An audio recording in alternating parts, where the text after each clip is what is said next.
everyone, and welcome back to episode 48 of Sooner Girl Sports Pod. And I have a great interview again this week with OU women's basketball player Beatrice Culliton. I really enjoy visiting with her. She has again always been another one of my favorites, so I really enjoyed visiting with her. And again, thank you, Beatrice, for giving me part of your time to come on the show. And I know you guys will enjoy that interview. But before we get there this week, let's go ahead and run through a brief update on some injuries and the Sooner headlines of the week. I did not record an injury segment with Dr. Jason Lynan this week. There wasn't a ton going on injury wise or updates for us to talk about, but I did want to mention just a few things. And again, some of these topics Dr. Lynan and I have discussed on previous episodes with other athletes. So please go back and check out some of the previous episodes and the injury segments to learn more about knee injuries, the foot injury, LaFranc injury, knees, and things like that. And I'm sure that we will have lots more topics coming up in the future. But I want to mention CeeDee Lamb did go out of the game for the Cowboys last week with a concussion, and he was ruled out for this past weekend's game. So he is still on their injury report. It was updated this past week as well about Kyler Murray and his LaFranc foot injury. It is not progressing, so Kyler will not be returning this season. Lane Johnson for the Eagles, he also has the same foot injury as Kyler. We have not gotten an update on him in a couple of weeks, but they did say they would recheck it in 4 to 6 weeks, and that was about 3 weeks ago, I believe. So we should be getting another update on Lane Johnson and his injury soon. Unfortunately, on Sunday Night Football, the Chiefs, we have lots of Sooners on that team. Wanye Morris being one of them. He suffered a knee injury on the first series of the game. I believe it may have even been the first snap of the game. He went down. It did not look good. They took him off on a cart. Have not received an update on him at the time of this recording. I know they were going to be doing some further testing to check on his knee, but he was ruled out the rest of the game, and we are awaiting more information on that injury, so I will be sure to update you on next week's episode. Also, after it was announced that the Sooners will be playing Alabama in the CFP round 1 in Norman, which we will talk more about that here briefly, but I just wanted to give an injury update after Coach Venables gave a report going into that game. We have been without our redshirt junior defensive back, Gentry Williams, since our loss to Texas back in October. He did have shoulder surgery. He will not be available for the CFP game, according to Coach Venables. A senior defensive lineman, Mason Thomas, he last played in the Tennessee game. We have not seen him since, and Venables said that he is uncertain of Mason Thomas's status at this time, so that is up in the air, but we are still about a week and a half out from CFP round 1 in Norman, and so I would say here in the next little bit, we may be able to find out some more information about Mason Thomas and his injury. So stay tuned. I will be sure and update on that situation on next week's podcast for sure. I did want to mention Trae Young in the NBA is still out with an injury as well. He is supposed to be being evaluated and hopefully will come back soon. So stay tuned. And that's about all I have for injuries, this week, which is a great thing. I'm not going to complain about at all, but we start in with some of our winter sports. Gymnastics will be starting up soon. Track and field is starting. Of course, we have the CFP coming up for our football team. Diamond sports will be here in a couple of months. I'll be keeping track of all of those injury reports, all of those athletes, and especially our pro Sooners as well as the NBA continues. NFL regular season is winding down, but still lots of football to be played, so I'll be keeping track of all of those injuries to keep you all posted on that as well. On to the Sooner headlines of the week. Just a few things from the NFL front for our former Sooners. Baker Mayfield was named the Tampa Bay Walter Payton Man of the Year nominee, and it was just a really cool emotional video. If you didn't get to see that on social media, it was on OU football social media as well as Tampa Bay Buccaneers social media, where his family was there, and Coach Bowles announced that he was their nominee for all of his philanthropic endeavors in the Tampa Bay area. Him and Emily, his wife, they do a lot for the community, and it was really cool for them to get acknowledged for that. Jalen plays Monday Night Football, which is tonight, the day I'm recording, so I don't have an update on that. Baker does play Thursday Night Football this week after a loss at home this past weekend against the Saints. but they do play this Thursday night football against the Falcons. Speaking of the Falcons, I did mention this last week, but Billy Bowman, he plays for the Falcons. He is out right now with an Achilles injury. He is having to have surgery. Have not heard an update on him, so I just wanted to mention that as well. But we did see a little Danny Stutzman action yesterday with the Bucks against the Saints. Unfortunately, the Bucks did lose that game 2024. So not sure what their playoff picture is looking at right now. I think it just kind of depends on how some other games fall within the division. The Saints really not a good team to lose to, especially at this point in the season. So we'll be curious to see where that goes. Marvin Mims had a fantastic punt return for the Broncos this past weekend. Again, our Sooners just continue to show out across the league, but the Broncos is another team that has several Sooners on deck. I have recently spoke about Nick Benito and him looking good for the Broncos, and Marvin Mims is another one of our Sooners who is now a Bronco who gets a chance to show out on the field quite often. And so shout out to Marvin. If you missed his punt return, go check out the Broncos social media. Last Wednesday was National Signing Day for football, and all 24 of Oklahoma's 2026 commits have officially signed. You can go to OU Football's Instagram account and see graphics and information on all of the signees. But it's a very promising class. I did listen to the latest episode of the Oklahoma Breakdown with Jim Nagy, and he was talking a lot about this class and the commits that they have, and a couple that flipped. Jonathan Hatton, a 4-star running back, being one of those. Of course, 4-star quarterback Bo Bentley is one that comes up. 4-star edge Jake Krull. And then we also have the Jandrell brothers from Arizona. They're both 3 stars. A linebacker Bo and safety Nico. Those are some of the names that come up when you're looking at that 2026 class, and just hearing Jim Nagy talk a little more in depth about that. It's a great class to look forward to. 24 signees, lots of promising athletes coming into Norman next season. On to the CFP rankings. It couldn't have worked out better for the Sooners, in my opinion. Don't necessarily agree with the matchup, but going forward and looking at, we need to win. Who can we beat? Who can we play that we have the most likely scenario to move on to round 2? I don't think we could have picked a better option. At this point, honestly, we come in at number 8. Alabama comes in at number 9. They did not move in the poll at all after their somewhat lopsided loss to Georgia in the SEC championship this past weekend. Very interesting there, but we will be hosting Alabama on Friday, December 19th at 7 o'clock that night. Friday night in the Big Town, Friday Night Lights on campus for CFP Round 1 home field advantage to play a team that we've already beaten once on their own turf. I don't think you could handpick a better scenario for the Sooners, if we're being honest. If we make it past round 1, we will meet Indiana, which is now the new number 1 seed after they beat Ohio State in the Big Ten championship this past weekend. We will meet them at the Rose Bowl on New Year's Day. That is a solid team. I, to be honest, did not think that they could beat Ohio State. I have thought that Ohio State is one of the stronger looking teams this season, and I'm not discounting them at all. I'm not saying that they're not good, but clearly they're beatable. But also clearly Indiana is a very, very good football team. Coach Kirk Cignetti is an excellent coach. He has done a lot with that program. I would be remiss to not mention what he's done in just 2 years. They were the losingest program in all of college football for years, and now they've come back, and I believe he's 24-2 in 2 seasons. Incredible. Mendoza, their quarterback, is probably going to win the Heisman and definitely deserves it, in my opinion. It's just really cool what is going on with Indiana right now. That's normally a basketball school. They're now a football team and number 1 in the nation. But I do want to back up a little bit and discuss Alabama coming into the final CFP at number 9. A lot of the talk going into this was us thinking we were going to get Notre Dame to host in Norman, or maybe even Miami. Certainly weren't expecting it to be Alabama, especially after their loss in the SEC title game this past weekend. But I think a big question that's looming over a lot of people are, why in the world does a 3-loss Alabama team get in over a 2-loss BYU team when they both lost their conference championships?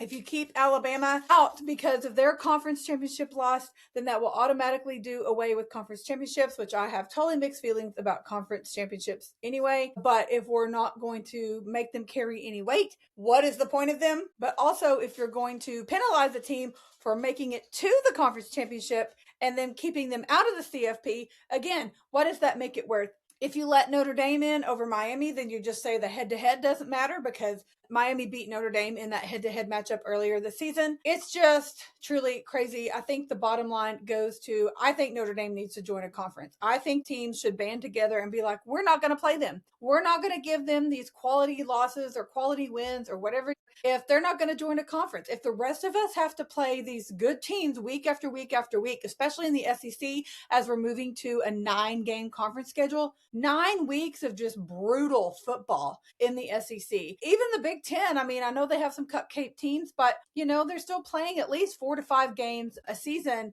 that are tough. And Notre Dame is over here scheduling Navy and Rutgers and Syracuse, and then they somehow got some deal.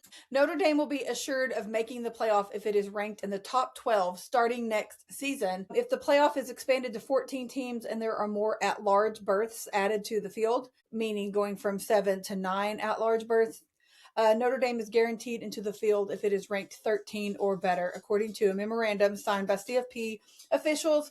So, very interesting tidbit there. Not quite sure why they should get some sort of guarantee. Again, join a conference, play quality teams, join a conference, and battle it out like the rest of us. Notre Dame, Iowa State, K-State, Florida State, Auburn, UCF, Baylor, and Rutgers all declined their bowl invites. Okay, now I have a lot of mixed feelings about that because bowl games are just not prestigious like they used to be. They don't carry a lot of weight like they used to unless you are in the playoff. So a lot of players are opting out from playing to protect their health, especially going into the draft or just getting ready for next season. But it just felt a little different with Notre Dame declining their bowl invite. It was kind of like, well, we didn't get what we wanted, so we're going to take our toys and go home. I don't feel like that's a very good thing to be teaching your players. We didn't get what we wanted, so we're just going to go somewhere else. Well, play along the rules that everyone else is having to play around. We all are in conferences. We all have to schedule these conference games and play so many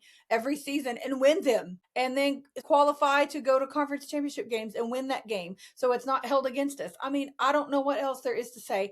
I've long had beef with Notre Dame, which if you're a Sooner fan, in case you don't know, why we originally don't like Notre Dame from years ago is because they broke our 48-game winning streak. Notre Dame is who broke that. So that's our original beef with Notre Dame. Over the years, us going head to head with them has been far and few between. And it's just always cool to see that matchup. But we got beef with them. I mean, they stole our play like a champion sign and claimed that they're the ones that had it first. And let me just say, I like Marcus Freeman. I think he's an excellent coach. I think he's an excellent human. I'm very disappointed with how they handled this whole CFP thing. And now they're like, well, if you don't give me what I want, then we're not going to play. And so then they turn around and get what they want and basically get guaranteed to get what they want next season. And I think that's a bunch of bull crap. As for the other teams that are opting to go out of their bowl games, again, the Iowa State, Florida State, Auburn, UCF, Baylor, Rutgers. Obviously, some of those teams don't even have coaches, so maybe you can't blame them there. Again, I guess they're just assuming it's going to be a useless bowl game, and the players don't want to risk their health. I don't necessarily agree with it, but again, I feel like you play all season to qualify for a bowl game, whatever that may be, and that's part of your season. You should finish it out. But also in this day and age, with just the way things are, do I necessarily blame them for not wanting to jeopardize their health going forward, for those declaring for the NFL or wanting to go in the portal or even just stay where they're at and compete again next year? I mean, can't really blame them this day and age, but again, it's just there's too many bowl games. And now here we are with all these bowl games and commitments and sponsors that have paid in. And now they're trying to find 5 and 7 teams just to fill the slots for the bowl game. And it's just insane to me. But I will say this, I don't want to go off too much, but I want to focus on the fact that we're playing Alabama and not Notre Dame or Miami. I think they very easily could have put Miami at that 9 spot instead of the 10, and we could have hosted a brand new team without having another rematch in Norman. I personally would have loved that. But I do want to point this out again, like I was saying, my point is with all of this, Danny Cannell actually made a comment, something that I agree with, which is actually very rare with him. But he said, here we are all arguing that Miami, Alabama, Notre Dame, we're all wanting to get into the playoffs, and we overlooked that 2 groups of 5 schools are occupying spots when they have zero business playing in it. One of those being Tulane, the other one being James Madison, JMU. Tulane lost 45 to Ole Miss earlier this season. They are rematched with them in Oxford in the CFP round 1. JMU only played one Power 4 school and they lost by 14. So what a mess this playoff is. Do I really think that Bama should be in the playoff? I don't think they're necessarily more deserving than BYU. They also made it to their conference championship and lost. How is this any different? And they only have 2 total losses on the season as opposed to Alabama's 3. And then I've already went off on my spiel about Notre Dame. It's just a mess. I don't want to make this an entire podcast about the CFP because there's so much else going on in Sooner Nation, but I just wanted to give a highlight on that situation, how we ended up with Alabama, the other teams that we could have possibly ended up with, but now here we are. Regardless, Sooner Nation, Friday, December 19th, 7 o'clock, we're hosting Alabama round 1 in the CFP. I know there is a public sale for tickets that will be available as this episode drops, so go check out Soonersports.com. Be there if you can. Be loud. Pack the palace. Bring that energy that we need to beat Alabama again this season. That will be our 3rd win over Alabama in a calendar year if we beat them in Norman. And then we get to run out to Pasadena on New Year's Day to play the Rose Bowl against Indiana. Fantastic. You guys, we really have a pretty easy path, quote, easy going forward compared to some. So I'm not going to complain. Indiana, again, is a great team, but I do think that it's a team that we could focus on beating once we make it past round 1. Okay, so moving on to basketball. Our men's basketball team had a great win last week at Wake Forest in the SEC ACC Challenge on Tuesday night. Darion Reed had 18 points, 4 rebounds. Tay Davis had 18 points, 2 rebounds. Nigel Pack, 13 points, 4 rebounds. Mo Wagee, 11 points, 14 rebounds. Xavier, 11 points, 5 rebounds. Jaden, 11 points and 4 rebounds. All of those players in double-digit points, which we needed to get that win at Wake Forest. Unfortunately, this past weekend, we flew out to Arizona State and we lost 86-70. We were up 4-0 and then we were down 27-6. That's just basically how the night went. It was not a good game. Very rough on the offense for the Sooners. We now sit at 6-3, our 3rd loss in the non-conference season. We bought themselves some buffer with the last 2 wins, but now Bedlam is a very, very important game on this coming Saturday, the 13th, Bedlam doubleheader at Paycom. There's still tickets available if you want to make it out. The men tip off at noon. Women tip off at 3 p.m. 1 ticket gets you into both games. You won't want to miss it. It's a very important game, obviously for our men. But OU is 6-3. OSU is undefeated, 9-0. Bedlam, Paycom, Saturday. Don't miss it. Our women, Elia Chavez, SEC Freshman of the Week this past week. We beat NC State at home in an overtime thriller last Wednesday for our SEC ACC Challenge, 103-98. First time in program history, the Sooners have scored more than 100 points in 4 straight games. Highest scoring women's game in LNC history. Career high night for Elia Chavez with 33 points and just 3 points short of a school record for a freshman. It was such an exciting game. It was a very good crowd out last Wednesday, and what a win. Elia again had a big night, monster block for Peyton, fantastic game, double queen, 6 straight for Reagan Beers, 21 points, 12 rebounds for her. Elia Chavez again, 33 points, 4 rebounds, 4 assists.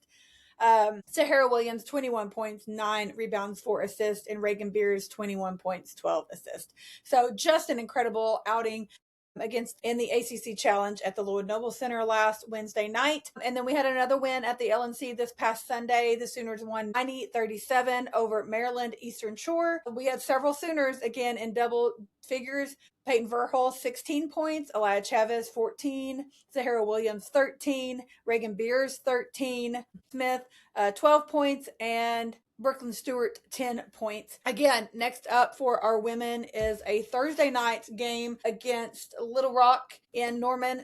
Women's gymnastics, a full schedule's out. Single meet tickets and mini packs are on sale now, and the regular season starts in just about a month. They had the Sooner Spotlight this past Saturday. A pretty decent crowd, but it's always fun to get a little sneak peek of our Sooner women. Same for our men's gymnastics. They start their season in January as well. Those tickets are not on sale yet, but mark your calendar with their schedule. They have their red and white meet this coming Saturday, the 13th. It's at 2 o'clock. It's free admission. I know it contradicts the timing with Bedlam basketball, which is such a bummer because I would give anything to be able to go. But if you can't make it to basketball, but maybe you have an hour or so to spare, you're in the Norman area, go and check out our men's red and white gymnastics meet at the new Gymnastics Center on Saturday afternoon. Softball, we had the AUSL draft last Monday night. We had several Sooners that were spread out all across the league. It makes me very excited for the summer. Now, I'm not going to lie. I'm a little disappointed that Jocelyn Allo won't be back in Oklahoma City this summer, and I will get there shortly to explain a little bit more about who went where.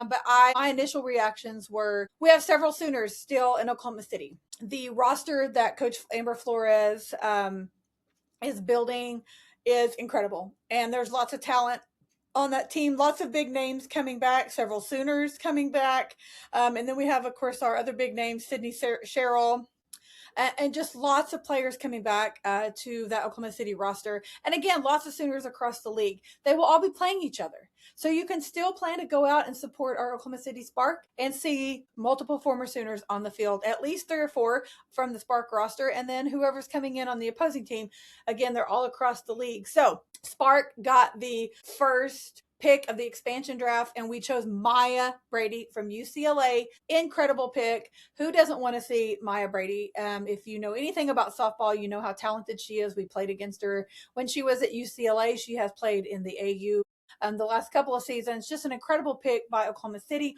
Also, former Sooner Sid Romero is coming back to Oklahoma to play for the Spark. So the Spark will have Maya Brady in the outfield, Sydney McKinney in the infield, Sydney Romero infield, Jesse Warren, another name that softball enthusiasts will know, Elena Vaughter, pitcher.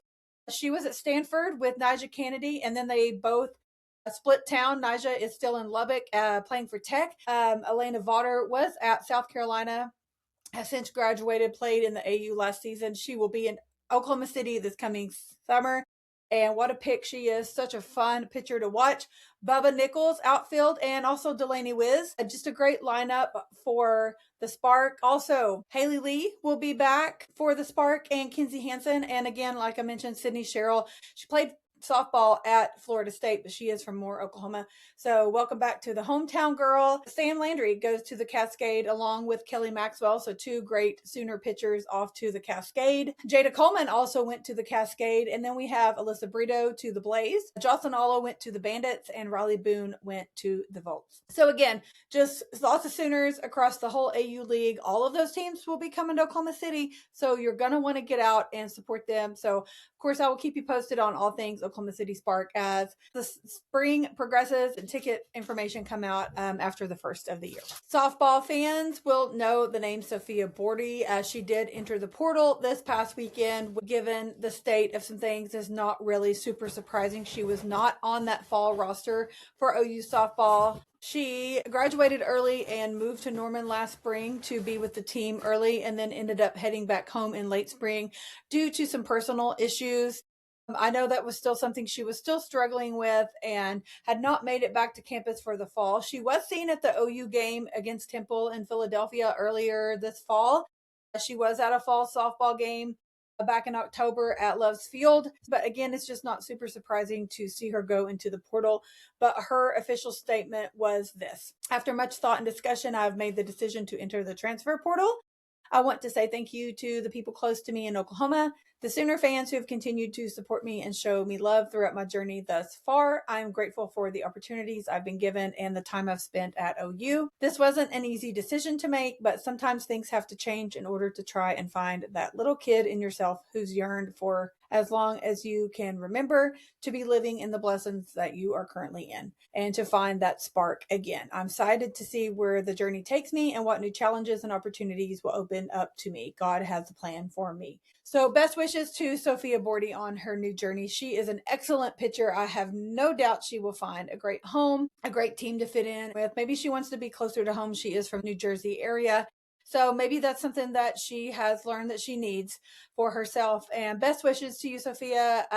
We will miss you on the Sooner roster, but we do wish you the best. And for those who are concerned about losing a player in December, we have 6 very capable, talented arms still left on the roster. Maybe that played a part in Sophia's decision, but I'm not at all worried about our pitching staff, the arms that we have, as we previously talked about with fall ball, not worried about it at all. Quick shout out to our wrestling squad. They say what happens in Vegas stays in Vegas, but not this time. 174-pound title headed to Norman Carter Schubert caps a 4-0 tournament atop the 174-pound bracket, defeating the top-seeded wrestler Danny Wask of Navy 5-4 to claim the first place at the Cliff Keen Invitational. So shout out to Carter Schubert. Incredible win there for our team. Another podium finish for my DJ Parker, who was on last week's episode.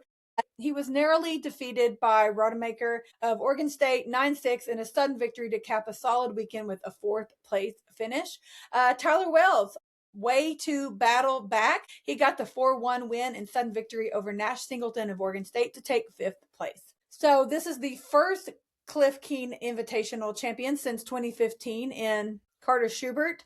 Our highest team finish at the Cliff Keen since 2013. 4 podium finishers, 11 ranked wins. Shout out to our wrestling squad. Track and field. We hosted our very first OU Winter Fest this past Friday, and we have a couple of individual event winners on the men's and women's side. We did have several top 10 finishers. You can go to the OU Track social media to see a list of all of those that finished in the top 10 or best personal finish.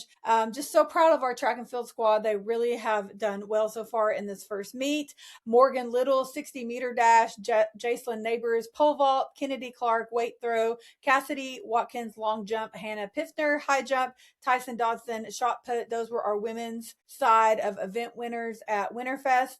On the men's side, event winners, we had Trey Bartholomew in the high jump, Floyd Whitaker triple jump, Brendan C. weight throw, Kennedy Stringfellow long jump, Tucker Smith shot put, and Samuel Toiley in the 60-meter dash. Again, we had several other athletes with personal bests and top 10 finishes, so please go to the OU Track and Field Instagram to see all of that. I do not want these amazing athletes to get overlooked. For my Sooner MVP of the week, I'm going to choose none other than Elia Chavez. She has just really shown out. Again, she was SEC Freshman of the Week last week. Wouldn't be surprised if it happens again after her 33-point performance just the other night. Just an incredible outing by our freshman, and she is so much fun to watch. Her defense is incredible. If you can, just get out and support our women's basketball team and give them your support this season. Coach Jenny, they're also fun to watch and they work so hard. It's going to be a great season with them for sure. For our Sooner fun fact of the week, T. Howard McCaslin, for whom OU's McCaslin Fieldhouse is named, was a leader in the American oil industry. In his college days, he was an honored scholar and a 2-sport athlete who played both football and basketball at OU. So thanks you guys so much, everyone, for listening in today, for your overwhelming support. If you do not follow me on social media, please go do so. I'm on every platform at Sooner Girl Pod, and make sure that you download, follow, and subscribe on your favorite podcast app and share with a friend. I have lots of merch, t-shirts, hoodies, stickers, koozies, long sleeve tees, all the things. I have youth sizes. If you're looking for a stocking stuffer, go check out my merch. It's at soonergirl.bigcartel.com. Again, our women's locker room group, we're looking to schedule a holiday online gathering here soon. You won't want to miss out. You can join the locker room on Substack for only $5 a month. Again, I'll have my monthly newsletter, The Playbook, coming out at the end of the month. You won't want to miss as well. You can subscribe for that for free on Substack. And everything is linked in my link tree, in my link in bio on all social media. Again, at Sooner Girl Pod. In that link tree, you can find everything. I'm also looking for businesses to partner with for 2026. I already have a couple of lined up, and I am looking to promote Sooner fans, their businesses. If you're women-owned, local businesses, I want to partner with you for the podcast. So shoot me an email at soonergirlsportspod@gmail.com. Or again, you can even find more information regarding that on my link tree. If you scroll through my link tree, you will find all the information about the podcast that you will need to know. But if you ever need any help with anything, please don't hesitate to shoot me a message or an email. I am happy to help you. So again, thanks you guys for listening. I appreciate you more than you know. I will see you next Wednesday where we talk sports. And on to this week's interview with the amazing Beatrice Culliton. She is a senior for OU women's basketball. She's been at Oklahoma for 4 years and has been a part of 2 Big 12 championships and a Sweet 16. She has a degree in healthcare administration and is currently working on her MBA. She's a lifelong Sooner fan, and her favorite Sooner memory is winning the Big 12 championship, which we do talk about in our interview. And you can find her on Instagram at Beatrice Culliton. I will link her in the show notes, and I will tag her in all the things on social media this week. So I hope hope you'll go give her a follow and send her some love. And you guys enjoyed my interview with the amazing Beatrice Culliton. Well, I really appreciate you coming to chat with me today. Yes, Because absolutely. you have been one of my favorites, so I'm super excited to get to chat That's to so you. sweet. That's so sweet. I'm so excited to be here. Well, thank you so much. I know we talked about this before, but I brought my niece up, to OU basketball camp this summer that one day. And so when I saw you, I was like, "Oh, I have to go and talk to her Oh, and tell her about my podcast." yes. So I Well, was I'm so glad you excited. did. Yes, I was excited to get the chance to meet you there, and you were so kind. So I appreciate that. But well, you are entering your last season at Oklahoma. Crazy. You're making me feel old. I'm sure it's a lot of bittersweet feelings for you. Yes, you're right. Yeah. So let's just kind of rewind a little bit and talk. How did you end up at Oklahoma? Yeah. And how did your love for basketball begin? Just kind of take it back where it started. Yeah. So I grew up in we're kind of a sports family is what I'd call it. Uh-huh. Both my older brothers played football at the D1 level, so they walked before I did. Um, Uh-huh. And my mom also played college basketball, so I think it was just kind of, I guess, what we were kind of maybe Yes. born to do. But I just, kind of came out with every little lanky kid. You put them in volleyball and you put them in basketball. Yes. And I loved both. And then I think I just, like, probably around, like elementary age, I just liked basketball more. And Yeah. nowhere I was not good. Not good at all. Definitely not. Just I liked it. Right. And then it's 6'2", so you're kind of good as as a little like seventh grader. So, but and it just kind of blossomed, and I love it still. And it's kind of I think it's kind of like a family activity. Yeah. And like going to sporting events. So I grew up going For to my sure. brothers, but yeah, and then Oklahoma was easy. I loved my visit here. I'm actually a lot of my family's from Oklahoma, including my mom. So she Okay. was originally from here. But again, I literally just I didn't have any expectations for where I didn't have a dream school, which would have made it so much easier. Yeah. But I didn't have very many expectations in terms of that. So then I just kind of based it all on my visits.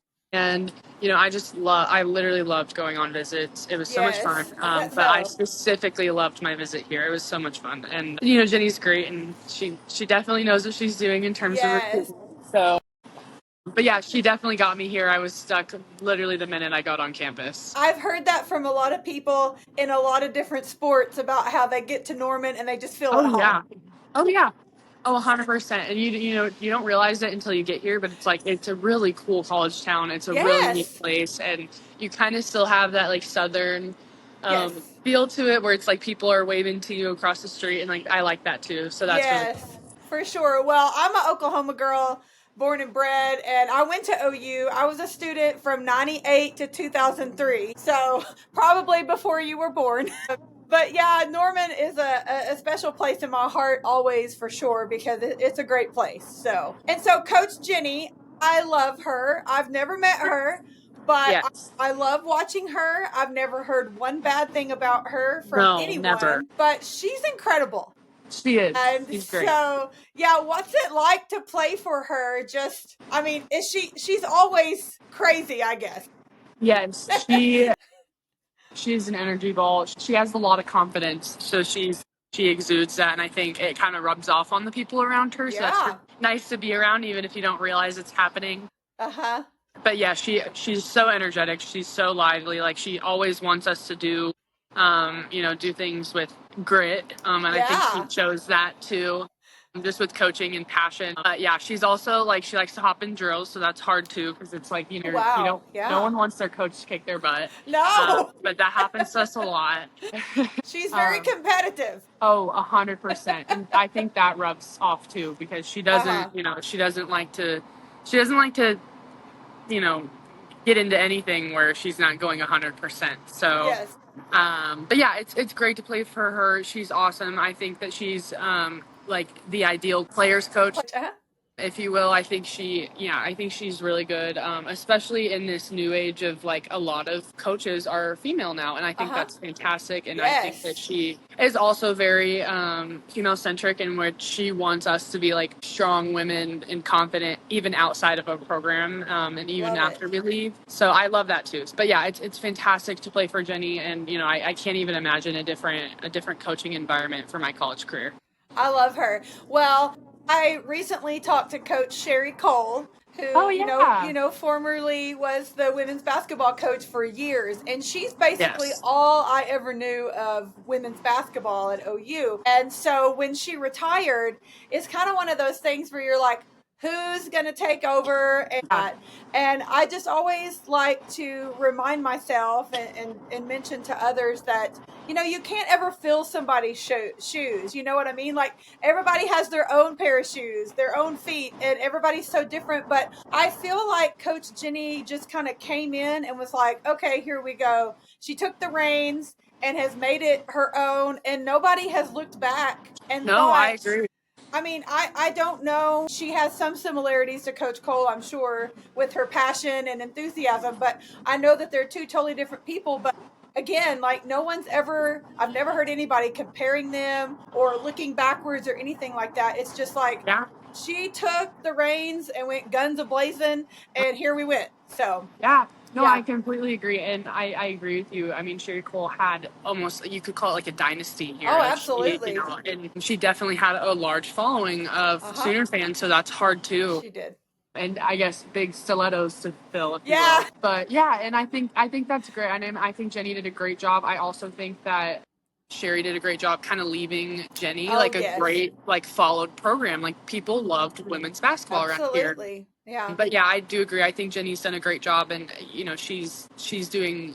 I think she's doing Sherry Cole justice too. 'Cause sometimes it's hard. Like sometimes Thousand it's hard percent. to, Yes. to. But I think both of them handled, just like the transition with grace, and I think that Jenny's doing a great job for like a new age of coaching. I agree. I agree. Well, and it's a whole new world now than even 5 to 10 years ago. So, but yeah, I agree with you. I think she's doing a great job. And one of my favorite memories of her, and I know you mentioned going to the Sweet 16 and everything, is that game against Iowa in Oh Norman last yeah, year. yeah, that's Like, so cool. that has to be one of your favorite Oh memories for yeah, sure, because Jenny coaching against her alma mater and yeah. all that entails, I cannot imagine. And what an atmosphere that Oh was in yeah. Lloyd Noble that day. Yeah. Oh, 100%. I mean, I think that especially even the longer I've been here, the atmosphere in the Lloyd Noble Center is just increased so much, and it was great when I got here. Awesome. Um, I do think that we can always get more fans Of in, course. and I Yes. think that's one of Jenny's hopes too. But Yes. I mean, it's really awesome to just be a Yeah. part of a school and a program where your fans love you, and we Oh, yeah. definitely have that here. That's awesome. I'm glad that you guys feel that. Yeah. But I talked to Peyton about this too. I remember, but that game against Iowa, it was on a Monday afternoon and everybody's at work, and but that place was packed Oh and yeah. people found a way to get there, and other No. teams had moved their practices and things so that they could come and support you guys, and I thought that was the coolest thing ever. I completely agree with you. I think that just kind of shows you the environment that's at the Yes. University of Oklahoma, specifically the University of Oklahoma athletics. Yes. Just because, I mean, and I know how Jenny is about practice times, but, I think Jenny Right. would move practices too for something like that. Oh, And, absolutely. Yeah. and that's just really cool. I think it's really Yes. cool to see support from, your football team, your, Yes. your basketball team. And, it's a little easier to receive support from the men's basketball team just because we're so close. Right. Right. But yeah, I mean that's awesome, and I think that game is really, really good for women's basketball in general. Absolutely. It was a huge day, a huge win for you guys and Coach Jenny, of course. Yes, And then you guys moved on to Seattle, which I know yes. didn't turn out the way that we wanted, but what a season for you guys last year. Oh, And just again, I know it didn't quote end the way that anybody wanted, but it was an right. amazing season. And when you guys won, and we all knew that you were going to get matched up against UConn in the next round, and it was like, And I'm sure you guys felt the same way to an extent. And that means no disrespect to you guys or Jenny or anything, but like UConn is incredible and they have been for years. And I love Paige Beckers. I've always loved watching her. And I was just like, as a Paige Beckers fan, I was like, oh, man, why do y'all got to be playing my girls? Obviously I'm going to root for Oklahoma. But what an incredible experience you guys had in the Sweet 16 and just seeing how far you could go as a program. And it just, I'm sure it feeds your desire to push to do that again next year and even go further. Oh, absolutely. And only one team finishes the way they want to. Right. So I think that's also something that like you kind of have to realize. Yeah. But yeah, I mean, I love the tournament because you play great team after great team. For Like we sure. played Iowa and then we played UConn. Like those are great teams, well coached. Absolutely. Yes. Great games. But yeah, I think it's really fun to know that you're going further in the tournament. Yes. Like with each game, like I think that part is fun too. But I agree. I think that all the teams are really good, and that's what makes it cool. It's like you don't want to get so far just to play somebody that you're gonna beat by 100. Exactly. And not that would happen, but we're looking for good games. That's what we train for. So Absolutely. it's a privilege to be able to go into tournaments and play really good teams. So For I mean sure. that's awesome, and I do think it does propel us forward. Like we would Yes. love to get back to where we were and even further. And Absolutely. you stay hungry when stuff like that Yes. goes on. But yeah, I mean it's just a privilege to play against really really good teams. I agree with that. Well, like you said, nobody wants to watch a boring game, and you're not going to get that in the tournament especially when you get that far. It's going to be competitive. Oh, absolutely. That's what people want to see. So, here's to another good whole season of good competition. We can talk about your two Big 12 championships that you have been a part of. That is incredible, and back to back, obviously, Yes. which is super rare, but super special to go out that way with the Big 12. So yeah, let's talk a little bit about that.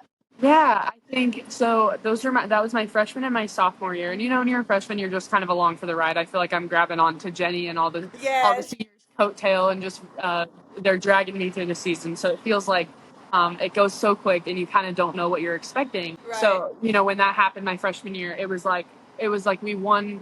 It was a regular season thing, so it happened throughout the season. Oh, right. Yes.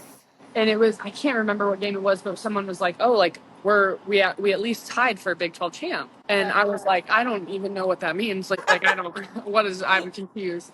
But and then my sophomore year, obviously I know the drill, so it's a little bit different. But it's just so fun. I think cutting down nets is an experience that I'm so grateful that I've been able to do. Yes. As a college athlete, it's so fun. And, I think it's also a treat for our fans because I think it shows how dedicated you all are to us as well.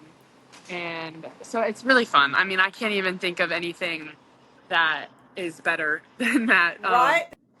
So, every year we're striving for the same thing.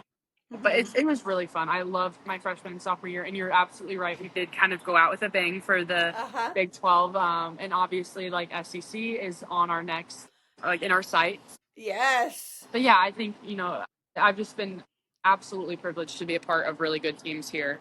Not only just with Jenny, but also like all three of the team, well, all four, I guess, have been different. So it's been really fun to kind of feel those differences, but all of the teams that I've been on here have been successful and all different at the same. So it's really cool. Yes, I love that. Well, it's funny you mentioned cutting down the net because that's one of the pictures I had seen on your Instagram. I love that. Oh, yeah, it's iconic. Yes, it really is. And like you said, not everybody gets the privilege to do that. Right. And so for you to have gotten that opportunity is that's so cool. And I could not love it more. But I remember what I was going to say earlier, just talking about women's sports in general. And, my shirt, watch women's sports. Yes, love it. I feel like women's sports in general, especially basketball and the WNBA, has come so far in the last few years. And I know there's a few key people that have maybe helped propel it a little more than others. But I just think it's so cool to see how far women's sports has come. Absolutely. Continuing to grow. Again, I think there's a lot of people that play a part in propelling women's sports. 100%. And I'm all about anybody that's doing that. And I just think it's cool how far basketball's come. Even like March Madness for women. Like it used to be an afterthought, I feel like, which I always thought was kind of sad. Everybody focuses on the men's March Madness, which I love March Madness. It's been Yeah. one of my favorite times of year, basically my whole life. But it's just really cool to see how the women have been like, hey, we're over here too. And I can't remember the exact timetable, but like the women's tournament just recently got to start using the March Madness Yes, yeah. So, name. my entire collegiate career, it's been March Madness. Yes, I'm not sure when that changed. I do think it's pretty recent, it is though. pretty recent. Yes, But yeah, I mean, I completely agree. I think anybody that's furthering, like every single person that came before Caitlin Clark impacted the yes, game, and then Caitlin Clark took it and she yes, ran with it, and she has a great following, and I think yes, she's fantastic for the game and just women's yes, sports in general. yes. And I think that she kind of paves the way for people after her to do similar things. It doesn't matter why you turn on the WNBA; it just matters that you do. Exactly, absolutely, So yeah, and I think that more and more people are kind of realizing that women's sports are also fun to watch. And I absolutely. think so. I think anything that can propel the sport forward is a great thing. Yes, And I, truly like they're doing a great job. The women who are kind of yes. spearheading that right now are doing a fantastic job. But I don't envy their position. Oh, I agree. I agree. Well, I'm very thankful for technology, social media, all of that. I mean, I know pros and cons with that, but it has helped to keep people informed with their A hundred teams and percent. be able to follow women's sports and Yeah. all sports that they may not be able to attend all the time. And I do wish that the WNBA was more accessible, Yeah.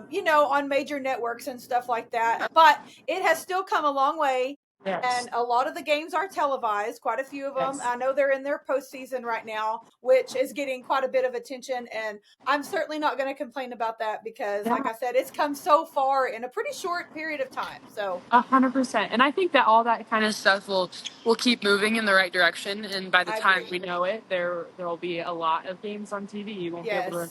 You won't be able to turn it off. I know. I love it. I have heard there is a sports bar. Gosh, I want to say in Cleveland, but I may have made that up.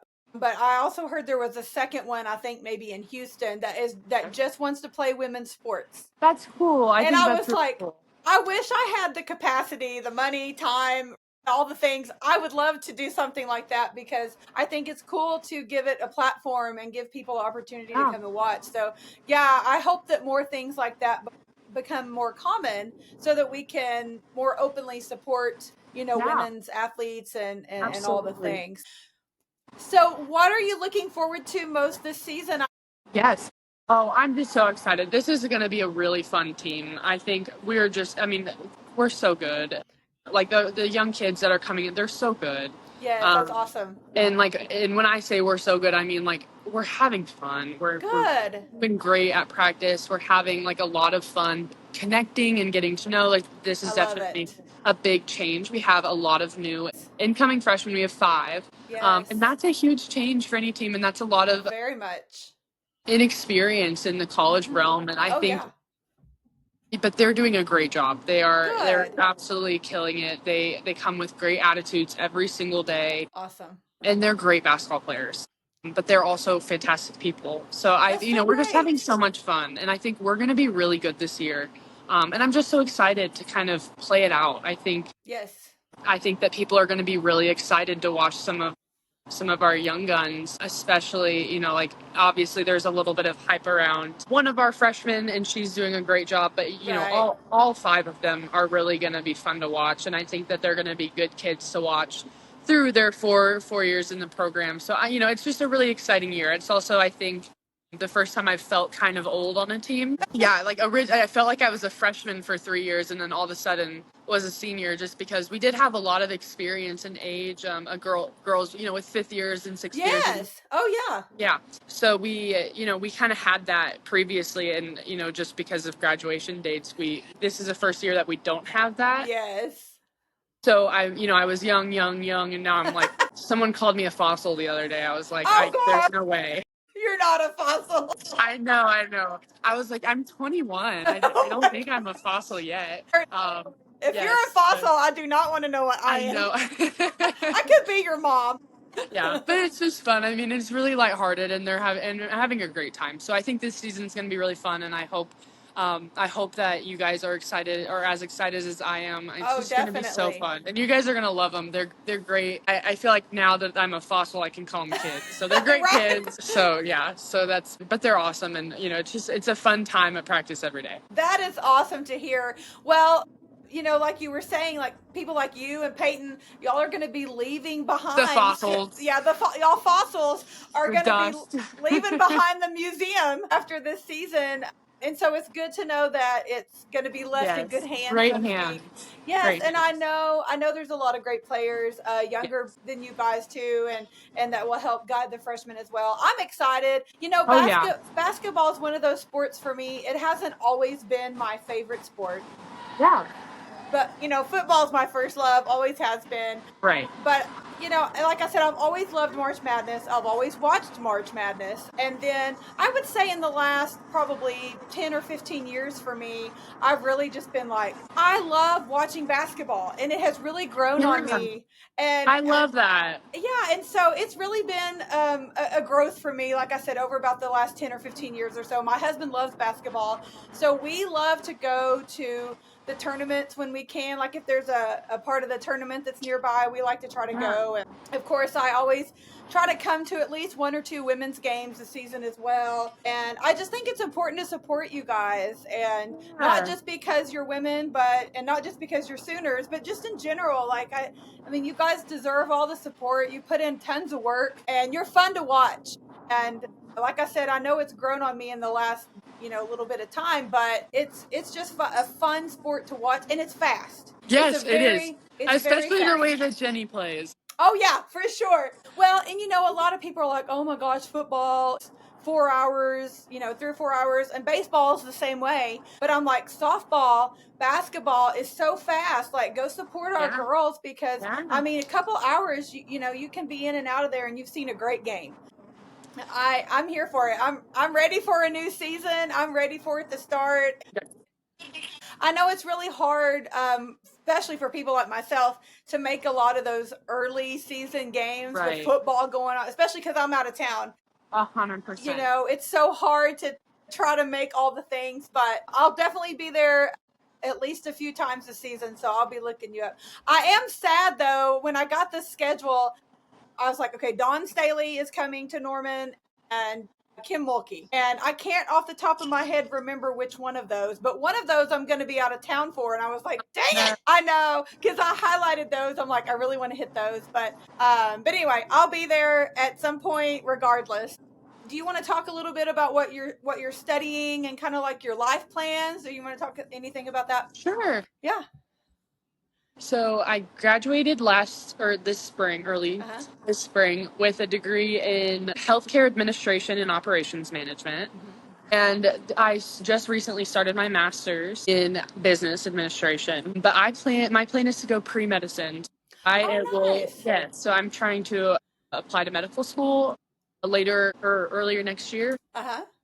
and hopefully just continue education with that. But yeah, Yeah, that's so exciting. yes, I love like, science and classes. Those are my favorite. So loving that. I will say business is a whole nother mountain tackling that. I bet. But yeah, I'm having a great time. I mean, I love it here. I've made so many great connections, and there's not very many other places where you get to do what you love while also, Right. getting a degree paid for. So that's fantastic as well. That's But awesome. yeah, those are a little bit of my plans. But hopefully, in 10 years, hopefully I'm working hopefully I'm a mom and with kids, and love that. And I hopefully I'll love bring him to all the women's games. Hopefully I'm Absolutely. nearby. Of course, yeah. Well, that's very exciting, and I wish you nothing but the best with all of that, because that's very admirable. Yeah. And I know with COVID years and all of that, everybody's gotten a little extra time, and a lot of people are doing grad school while they're playing Yeah. sports, and holy smokes. Yeah, kudos to you guys, because I cannot imagine. Yes. Yeah, So absolutely. sometimes I feel like I barely got out alive with my bachelor's degree. So. We all feel like that. I promise. It all feels like that. Well, is there anything else you want to share or talk about before No. I let you go? I can't think of anything. I can't stress how exciting this season is going to be, and how much fun you guys are going to have watching us have fun. I'm ready. I am so ready. Well, Boomer Sooner. Yeah. Yes, Boomer Sooner.